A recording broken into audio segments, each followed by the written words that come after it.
ఏందక్కో ఇంట్లో ఎవరు లేరా? ఉండి కూడా తలుపెత్తున్నావా ఏంది? అయ్య బాబోయ్! అలా ఎందుకంటారండి? ఇంట్లో ఎవరు లేరండి.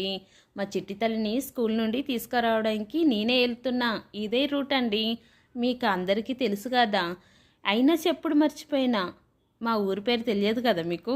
చూపిస్తానండి. షాబాష్పల్లి రోడ్ నెంబర్ 14. ఈ రూట్ నుండి ఎవరైనా వస్తే మా ఇంటికి కూడా జర రండి. ఇదే రూటు. ఇప్పుడు వచ్చేసామండి స్కూల్కి. అదిగో వస్తున్నది మా చిట్టి తల్లి, గారాల తల్లి.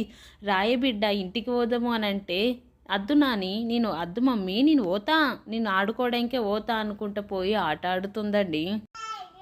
ఈ పిల్లలు మన మాట వింటారా? వాళ్ళ మాటనే మనం వినాలి.